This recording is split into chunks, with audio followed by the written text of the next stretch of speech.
It is 2 o'clock in the morning. Your body is in bed, but your mind is standing in yesterday, rehearsing that conversation again. Then it runs ahead into tomorrow, calculating what must be done, what might go wrong, what somebody may say, and what you will do if the thing you fear actually happens. You have prayed about it. In fact, you have prayed about it several times. But each prayer seems to become another complete description of the trouble. Now let us ask a gentle question, because this is no time for condemnation. Is repeatedly describing a burden to God the same thing as casting it upon Him?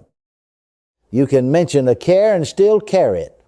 You can put religious words around a fear and still hold it firmly in your mind. You can say, Lord, I give this to you, and then spend the next 40 minutes mentally supervising every possible outcome. The prayer is sincere, the distress is real, but sincerity and surrender are not necessarily the same act. You see, worry has a way of dressing itself like responsibility.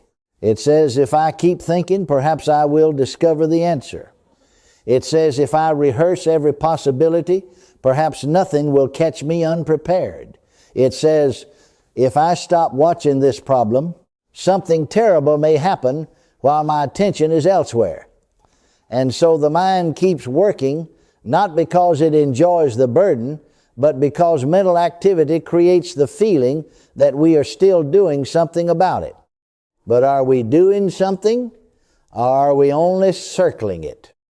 Suppose you give another person a letter to deliver, but you refuse to release it from your hand. You explain where it must go. You explain why it matters. You tell them how worried you are that it might not arrive. You may talk about that letter for an hour, but until you let go of it, no delivery has begun. In the same way, a burden may appear throughout our prayer while remaining under our own management. Don't misunderstand me. The answer is not to pretend the concern does not hurt. It is not to scold yourself for being awake. Fear, anxiety, stress, and the longing for rest are familiar struggles among those seeking help, and that tells us this nighttime scene is worth addressing. It does not prove a spiritual principle. Scripture must provide the teaching. Our common experience simply brings us to the place where that teaching is needed. And this is not an instant sleep formula. We are not going to promise that every feeling will vanish tonight or that every circumstance will change by morning. We are going to learn something steadier. How to entrust an outcome we cannot control. How to recognize the next duty that still belongs to us. How to make a clear request with thanksgiving. How to refuse fear, the right to govern our attention. And how to permit the body to rest while responsibility remains in its proper place. That is the question before us. What does it mean to cast a care rather than merely talk about it? And how can you tell whether you have released the burden or simply finished another round of rehearsing it? Nighttime peace begins when care is actually entrusted, not merely repeated in the language of prayer. So we must look carefully at the instruction itself. 1 Peter 5 does not leave us with a vague command to relax.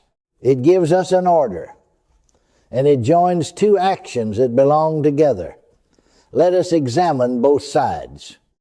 1 Peter 5 gives the order plainly, humble yourselves under God's mighty hand, casting all your care upon Him, because He cares for you. Notice that the casting is not an unrelated suggestion added afterward. It belongs to the humbling.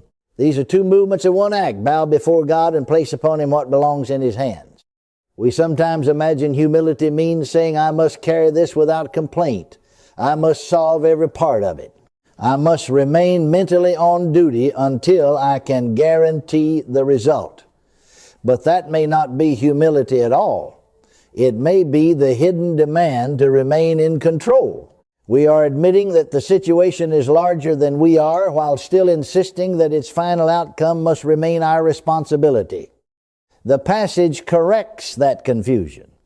To humble yourself before God is to accept the difference between His place and yours. You are not denying your weakness, neither are you making weakness your master. You are acknowledging that God is God, that you are dependent upon Him, and that you do not have to possess the power that only He possesses. Then the care can be cast because the outcome does not require your control in order to remain beneath His care. Now, casting does not mean pretending. It does not mean calling a painful circumstance pleasant or acting as though a serious matter has disappeared. The care is real. The pressure is real. The unanswered question is real. But casting transfers the weight of it. You release the insistence that you must hold, manage, and determine everything that follows. And be careful here. You are not casting away truth. You are not casting away love for the person involved. You are not casting away a legitimate duty that may await you.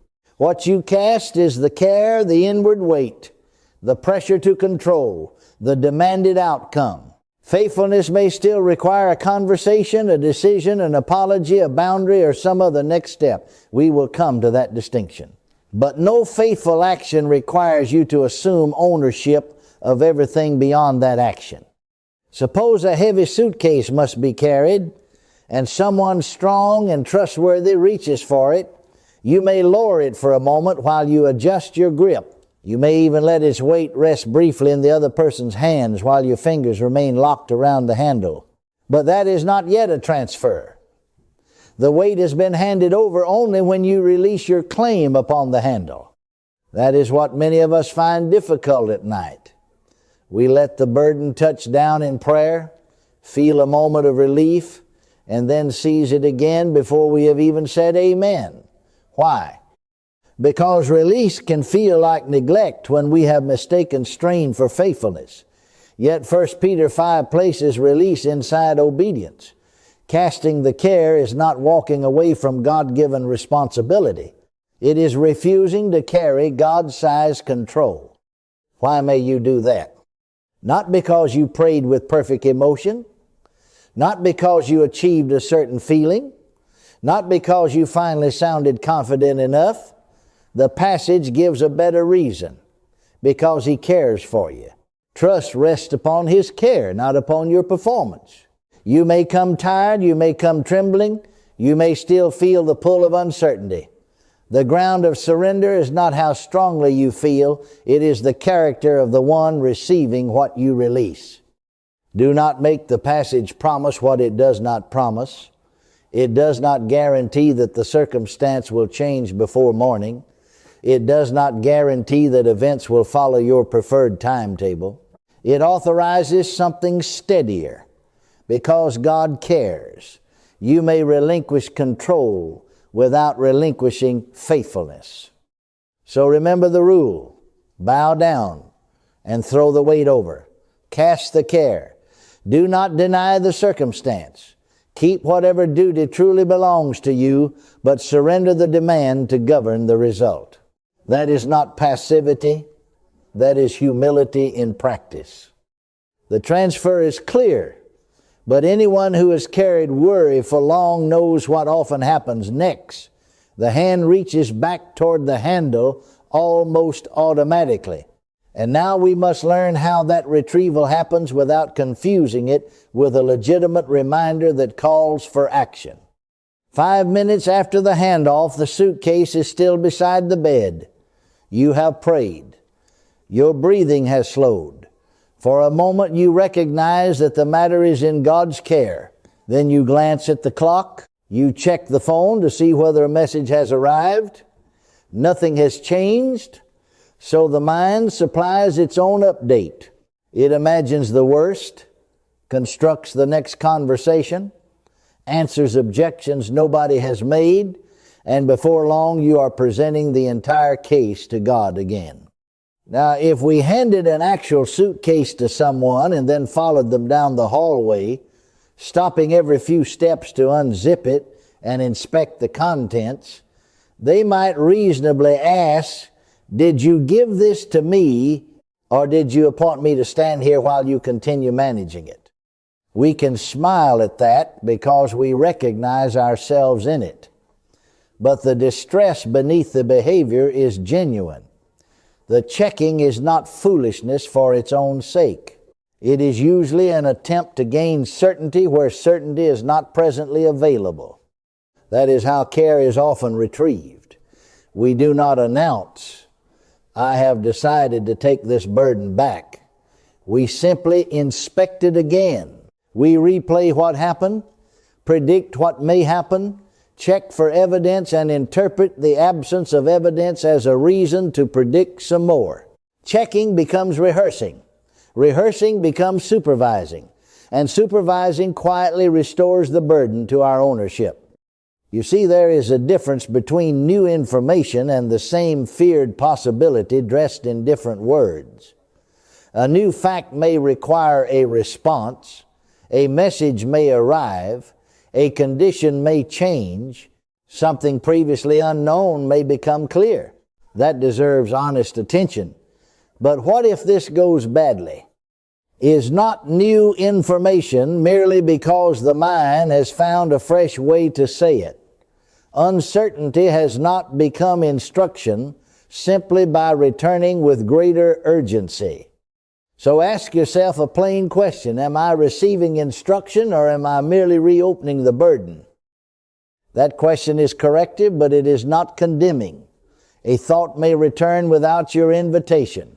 An anxious feeling may rise before you have had time to reason with it. That recurrence does not prove that your prayer was false or that your surrender failed. The presence of the thought is not the problem. The issue is whether you accept ownership of the care again, whether you treat the thought as a summons to resume control.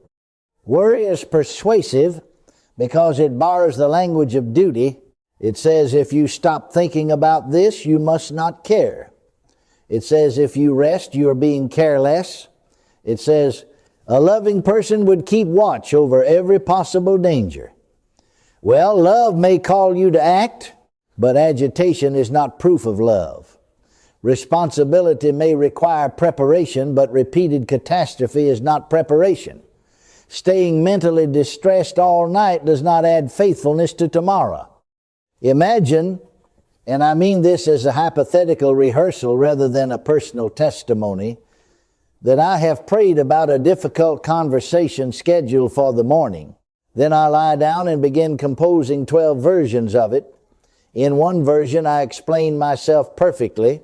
In another, I defend myself against an accusation that may never be made.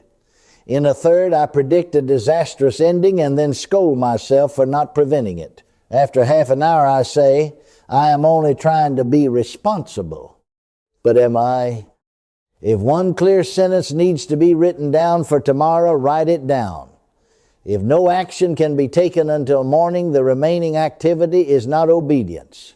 It is inspection. I have not received a new assignment. I have reopened the burden and begun managing an imagined outcome. That is the point to recognize in real time. Checking, replaying, predicting, and accusing yourself are often the fingers closing again before you consciously know you have reached. A recurring thought does not require renewed possession of the care. You may notice it and still refuse its claim. This matter has been entrusted.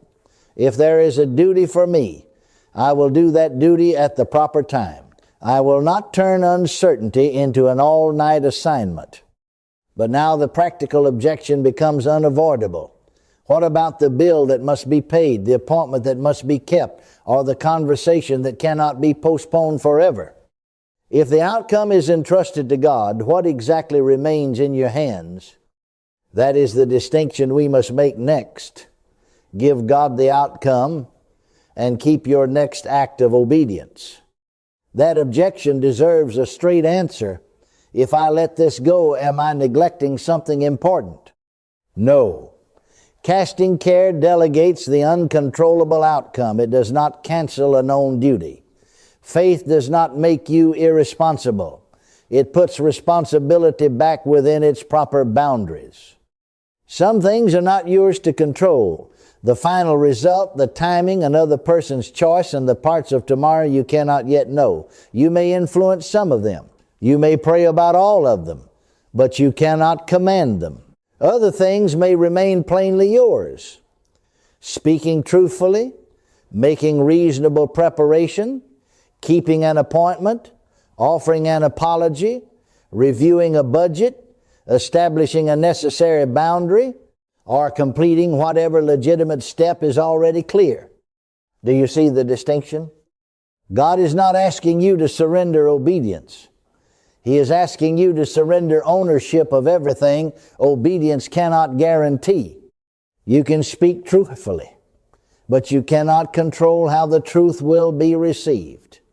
You can apologize sincerely, but you cannot force reconciliation. You can prepare carefully, but you cannot arrange every condition surrounding tomorrow. You can set a boundary, but you cannot determine another person's response to it. Your assignment is faithfulness in the action. The outcome remains beyond your jurisdiction. Now, this will not make every situation simple. Sometimes the next step requires patience, counsel, or further clarity. But even then, confusion does not give worry permission to occupy the whole night. The question is not, can I solve the entire matter before I sleep? The question is there a safe and appropriate action that I can and should take now? If the answer is yes, take that action without turning it into an attempt to control everything that follows. If the action belongs to tomorrow, name it and give it a proper place. If there is no action because the matter belongs to another person's choice, an unknown future, or an outcome no human effort can guarantee, admit that plainly and release it. That gives us a simple bedtime rule. Action now, action later are not mine to control. Suppose you remember one necessary task after you lie down. Recording it is not necessarily retrieving the burden. It depends upon what the writing is serving. If you write a brief reminder so that you can obey tomorrow, you have preserved the assignment. If you continue filling pages with predictions, arguments, and imagined consequences, you have resumed trying to manage the result. One serves faithfulness, the other attempts control. So make an appointment with tomorrow, name the next step, give it an appropriate time, then close the meeting. The problem does not need your mind sitting in session until dawn, merely because action is presently impossible. Daytime and nighttime may require different conduct without requiring different faith. In the daytime, faith may rise, make the call, examine the figures, prepare the words, or walk into the necessary conversation. At night, that same faith may say, I have identified what belongs to me. I will do it when the proper time comes. I will not perform tomorrow's duty through tonight's rumination. Passivity is refusing a known duty. Passivity is seeing the next faithful step and declining to take it when action is appropriate. Refusing to rehearse an uncontrollable outcome is not passivity. Resting before tomorrow's obedience is not neglect. Trust is not inactivity, and activity is not anxious ownership. Keep the balance rule before you, surrender the result, retain the assignment, and refuse responsibility for what belongs outside human control. That is how rest and responsibility occupy the same life. You stop carrying tomorrow emotionally while remaining ready to obey when tomorrow arrives. And once the assignment has been separated from the outcome, the prayer itself can become clearer. You no longer have to bring God a cloud of vague dread. You can bring Him the actual request. Philippians 4 will show us how to do that with prayer, with a definite petition, and with thanksgiving that does not reopen the whole burden. Philippians 4 gives anxious energy somewhere to go. It does not merely say stop worrying and leave the mind empty-handed. It directs us toward prayer and supplication, tells us to bring our requests to God, and joins that asking with thanksgiving. Keep those parts together. Prayer turns toward God. Supplication names the need. Thanksgiving remembers who God is while the need is still present. Now, making a request known to God is different from giving fear unlimited speaking time. God does not need a guided tour through every disaster your imagination can construct. You may tell Him honestly what hurts and what you fear, but specificity does not require catastrophe rehearsal. Suppose the burden concerns a decision you cannot control. A definite petition might be, Father, give wisdom to everyone involved, lead me clearly, and preserve what is right. That is a request. But if you continue, and if this happens, then perhaps that will happen, and then everything may collapse, and after that there will be no way forward, you have moved from petition into prediction. You began by addressing God, but fear took over the conversation. You see, a clear request places the matter before God without making the feared, ending the controlling meditation of the night. So let us make this practical. Name one burden, not 10. Name one honest request, not every possible outcome. Then name the one faithful step that remains yours if a step has already become clear. Lord, this is the burden. I do not know how this matter will be resolved. This is my request. Give me wisdom, help, and a right outcome according to your care. This is my next step. Tomorrow I will do the duty already made clear to me. What I cannot determine, I entrust to you. That prayer is not impressive, but it is definite. It acknowledges reality, asks plainly, preserves obedience, and releases control. Then comes thanksgiving. Do not misunderstand thanksgiving as pretending the preferred result has already occurred. You do not have to call an unresolved matter resolved. You do not have to deny pain, manufacture enthusiasm, or announce an outcome Scripture has not promised. Thanksgiving can be completely truthful tonight. You can thank God for His character when circumstances remain uncertain. You can thank Him for faithfulness already shown in your life. You can thank Him that you have access to Him in this present hour. You can thank Him for wisdom already received, help already given, grace already sustaining you, or the simple fact that you are not bringing this burden before an indifferent God. Thanksgiving changes the posture of the prayer. Fear says, look at everything that may go wrong. Thanksgiving says, look again at the one to whom the request has been made. It does not erase the request. It keeps the request from becoming another doorway into rehearsal.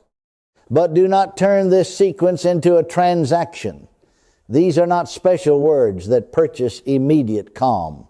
You cannot say, I prayed correctly, I added thanksgiving, and therefore my body must relax within 60 seconds. Prayer is trust, not leverage. The circumstance may remain unchanged tonight. Emotion may settle slowly. Sleep may not come at once. Yet the request can still be genuinely entrusted. Now check the prayer. Can you state what you have placed before God? Can you state what action, if any, remains for tomorrow? And after stating both, can you stop narrating the endings you cannot govern? That is the practice.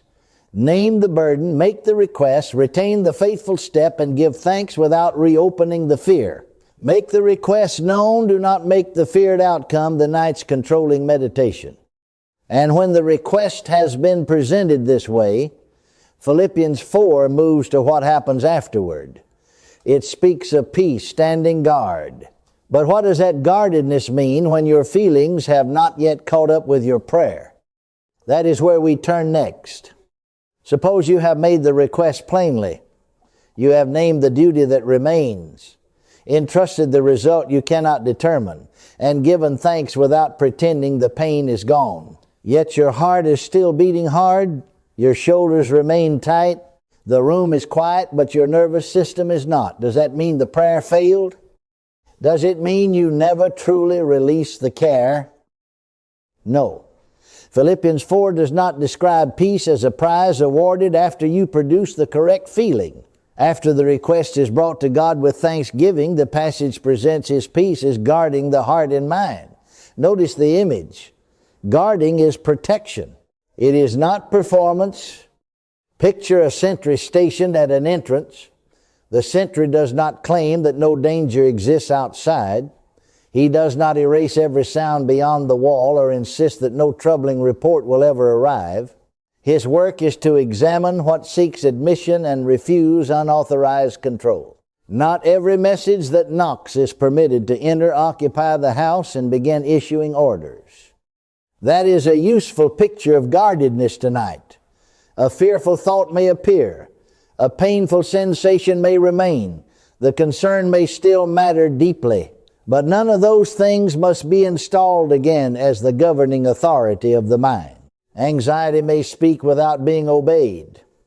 It may knock without being welcomed back into command. You see, settled trust, emotional calm, and sleep are related, but they are not identical. They may not arrive at the same moment. Trust may begin as a quiet decision. I have brought this to God, and I will not reclaim control. Emotion may soften later. The body may take longer still. Sleep may come soon, slowly, or not as quickly as you desire. None of those timings changes what has been entrusted, and that matters because peace and rest are not minor wishes in this hour. They are often the very things the tired heart is seeking. But our confidence does not rest upon how intensely we desire them.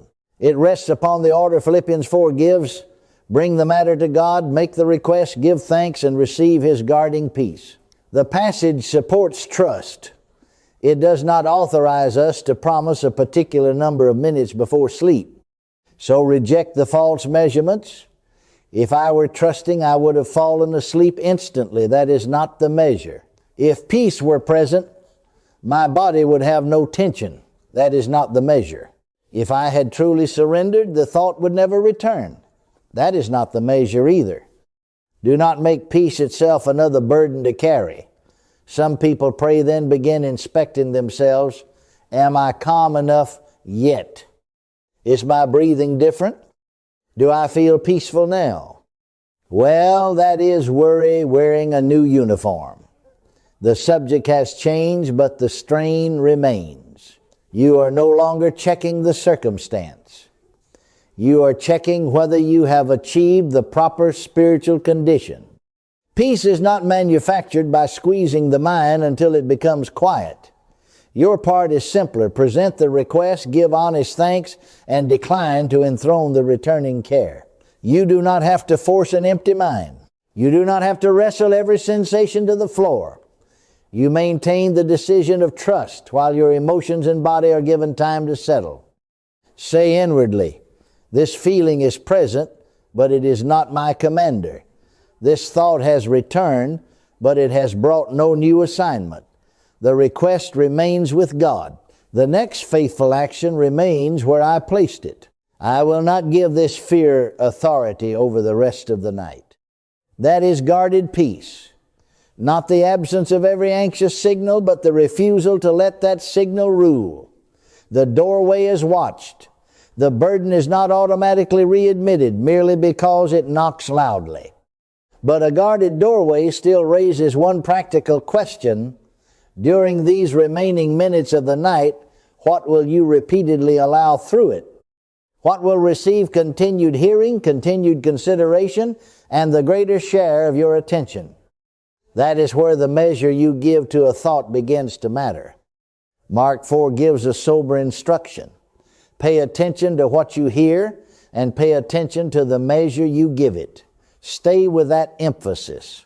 The passage is not teaching that attention invents reality, as though ignoring a fact could make it disappear, or thinking intensely could control an event.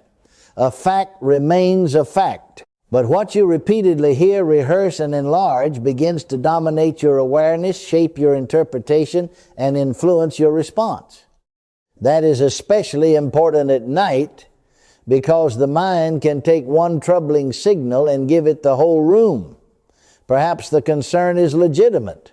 Perhaps tomorrow truly does contain a difficult duty. But after the matter has been brought to God and the duty has been identified, repeating the threatening report does not make you more informed. It only gives that report a larger measure. Think of a volume control. You may not be able to silence every sound. The signal may appear before you choose it, but you do not have to turn the fear channel to its highest setting and leave it there. You can hear the concern without letting it become the only voice you hear. Now, don't misunderstand that. Faith is not putting your fingers in your ears and saying nothing is wrong. Faith can say this is painful, this is uncertain, this requires action tomorrow. Then faith adds, but this report will not receive unlimited authority tonight. God's care is also true. My request has been made. My duty has been named. The outcome is no longer mine to govern. Do you see the difference? One thought says there may be difficulty. You acknowledge it. Then fear says, therefore you must consider every possible consequence until morning. That is where you refuse it. The first may be a signal. The second is a demand for domination. So what deserves repeated attention now? Give attention to the truth that God cares for you. Give attention to the fact that you have already made a definite request. Give attention to honest thanksgiving. God has heard you, sustained you, and remains worthy of trust in uncertainty. Give measured attention to the next faithful step, but only enough to preserve it for its proper time. You do not need to perform that step 50 times in imagination. Here is a bounded plan for the remaining part of the night. Stop gathering information that is not necessary for immediate safety or duty. Do not search for one more prediction, one more explanation, or one more sign that the outcome is moving in the direction you prefer. Do not retell the entire story to yourself. Choose one concise scriptural truth, perhaps simply, He cares for me, and return to it without turning repetition into strain. Then allow some quiet. Every unfilled moment does not need to be occupied by analysis. Well, the thought came back. Yes, thoughts do that. Redirection is not suppression. Suppression says, I must not have this thought, and then spends the next 20 minutes watching for it. Redirection says, I notice the thought. I know what kind it is. It contains no new fact, no present duty, and no authority to reopen the outcome. My attention goes elsewhere now. That is calm stewardship. You are not fighting the mind as though every interruption were a spiritual emergency. You are classifying what appeared and choosing what receives the next measure of attention. If the thought contains a new fact, respond appropriately. If it reminds you of tomorrow's known duty, let the recorded step stand. If it merely repeats the feared outcome, do not reward urgency with another hearing. Faith does not deny the troubling signal. It refuses to make that signal the controlling sound of the night. The concern may remain audible, but God's care, your completed surrender, your thanksgiving, and your appointed duty receive the greater hearing. And yet even carefully directed attention will be interrupted.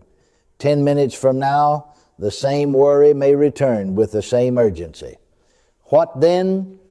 You need a simple way to answer it without reopening the whole matter and without overlooking a legitimate responsibility if one has truly appeared. The thought returns and immediately another thought follows. If I had really surrendered this, it would not be back. Now stop right there. That conclusion does not follow. A recurring worry does not prove that your prayer was insincere, that God did not hear you, or that you have failed in faith. It proves only that a thought has returned. Do not measure faith by whether the thought knocks again. Measure your response by whether you take the care back. You see, maintenance is part of every settled decision. You may have locked a door and still hear someone test the handle. The sound does not mean you never locked it. It means the boundary must remain where you placed it. In the same way, the return of fear gives you an opportunity to maintain surrender without beginning the entire process again. So when the worry appears, ask 3 questions. First, is there new information? Has something actually changed? Or is this the same uncertainty arriving with fresh emotion? Second, is there a safe and appropriate action that truly belongs to me now? Not an imaginary action, not an attempt to force tomorrow's result, but a legitimate duty for this present moment. Third, have I already entrusted the outcome I cannot control? Those questions keep you honest in both directions. They prevent you from dismissing a real responsibility, and they prevent fear from disguising repetition as responsibility. If new information has arrived and it requires action, then take the bounded action. Attend to immediate safety. Record the necessary reminder. Make whatever responsible response properly belongs to you now, but keep it bounded. One real duty does not authorize an hour of speculation about everything that might follow. If there is no new information and no present duty, then the matter does not need to be tried again. The same evidence has already been heard. The request has already been made. The appropriate action has already been identified. The uncontrollable part has already been placed in God's care. Urgency may have returned, but authority has not. Well, what do I say when my mind is tired and I cannot remember a whole teaching? Make it simple. Recognize, classify, reaffirm, give thanks, and redirect. Recognize this worry has returned. Classify. There is no new fact and no action required from me now, or if there is a duty, this is the one step that belongs to me. Reaffirm. I have entrusted the outcome to God, and I am not taking it back. Give thanks. Father, thank you that you care for me and remain present in what I cannot settle tonight. Then redirect. Return to quiet, to a brief truth, to rest, or to whatever calm attention is fitting. You do not need to argue with the thought until it admits defeat. You only need to decline its invitation to resume control. That response may take 30 seconds. It may need to be repeated later. But repeating a decision is not the same as recreating a spiritual experience. You are not trying to produce the exact relief you felt when you first prayed. You are maintaining what you decided even if the emotion is weaker, the body is restless, or the thought is louder. There is no merit in starting from the beginning every time.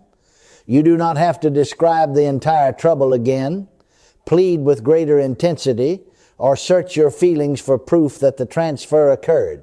Quiet faith may simply say, this has been addressed. My duty is clear. The result remains with God. And hear this pastorally. Persistent anxiety or continuing sleeplessness is not a moral verdict. It does not make you a bad believer. There may be seasons when wise pastoral care, medical attention, or appropriate professional support is needed. Seeking such help can itself be a responsible action, and it does not compete with prayer or trust in God. So let recurrence lose its power to shame you. The thought may return, the burden does not have to return with it. You can recognize what appeared, respond to any genuine duty, maintain the transfer, and let fear depart without reconvening the whole case. Now the explanation is complete. It is time to stop analyzing the practice and gather it into one quiet act, a settled posture, a spoken surrender, honest thanksgiving, and tomorrow's faithful step placed where it belongs. Now let the whole teaching become one simple practice. 1 Peter 5 gives the transfer. The care is placed upon God because He cares for you.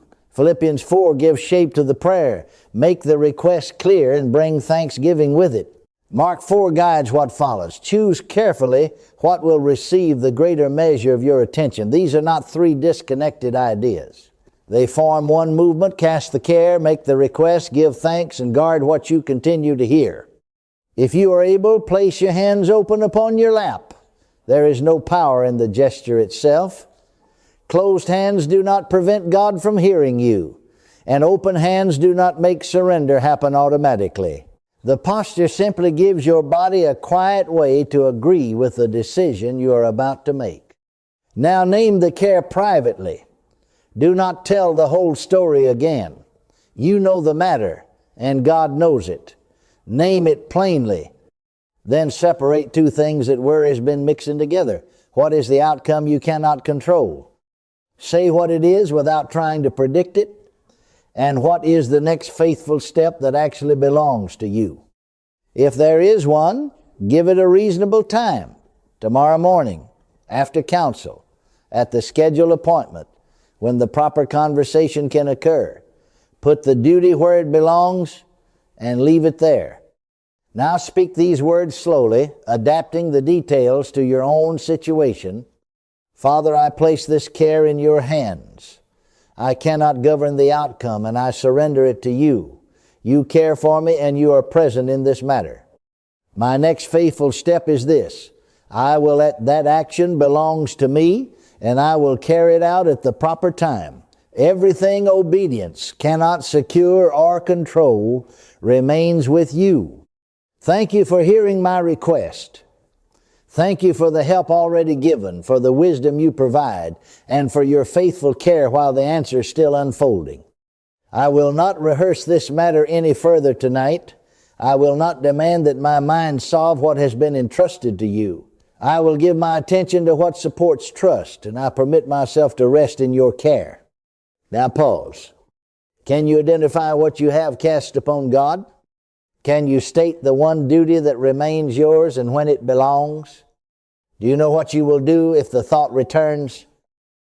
That is enough. You do not need to improve the surrender by making it more dramatic. You do not need to repeat the entire declaration until it produces a particular sensation. The practice is not a superstition, and it is not a technique for guaranteeing immediate sleep. It is formation. Night by night, you are learning where control ends, where obedience begins, and where attention must be directed after prayer. Your emotions may agree quickly, or they may lag behind. Your body may loosen, or it may remain alert for a while. If the worry comes back, do not treat its return as a summons to start over. Ask whether anything has actually changed. If no new fact has appeared and no present action is required, answer briefly. This care has been entrusted to God. My next step has been assigned. I will not take up the outcome again. Then give thanks and turn your attention toward quiet. And if a genuine duty becomes clear, preserve it without enlarging it. Responsible action has its proper hour. Tonight does not have to become tomorrow in advance. So keep your hands open for another moment if that helps you remember. The care is no longer yours to manage. The faithful step remains yours to take when its time comes. Fear does not receive the rest of the night merely because it asks loudly. You have cast the care. You have kept the duty. You have chosen what will receive your attention. Now let the night close. Rest as you are able in the care of God.